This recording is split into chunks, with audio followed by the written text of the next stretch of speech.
But when I look back on my athletic career, you know, no one is specifically, and still today, no one is specifically packaging up this thing called resilience and teaching people how to be resilient. It's just not happening, but you can do it. So here is an interesting concept as well. Do you have resilience or do you be resilient? Which one is it?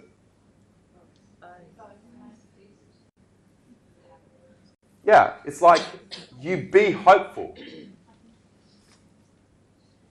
My belief, and this is my philosophy on this once again, is that you have to be resilient.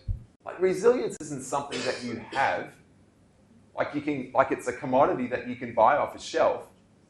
You can't say, well, today's going to be a tough day. You know, looking at the poster outside, my field of dreams, what's going to be my perfect day? We can prepare for that as best we can. Reality of it happening? I mean, that's what sport is all about, preparing for this one single day that's going to hit on the Olympic final, hopefully, where all of the last 4 years, and for some athletes, you know, I was really fortunate, I'll tell you about that story in a moment. My first Olympic experience came around very quickly. But the reality is that some athletes train their entire life, miss out on numerous teams, then finally crack it. And they hope that on that one day, everything will be okay. It's like my voice is not great today because I've been doing so much talking lately. But I can't say, oh, well, give it a miss, not turn up, right? You just deal with whatever comes along. And as an athlete, not everything goes to plan. In fact, most times it doesn't.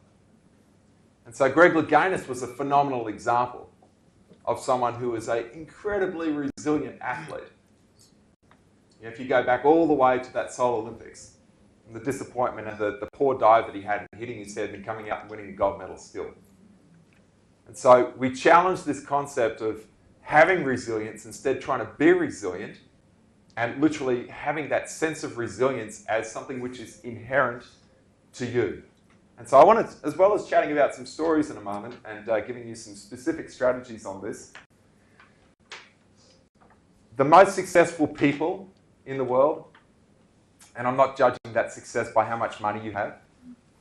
You know, we've all got different measures of what success is.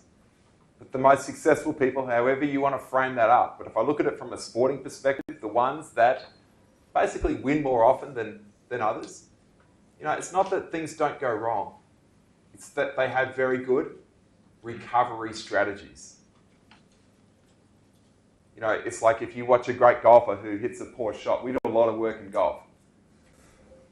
In a normal round of golf, you know, Jack Nicklaus was once quoted as saying 10% of his shots would be absolutely terrible, where he would absolutely end up in precisely the wrong position.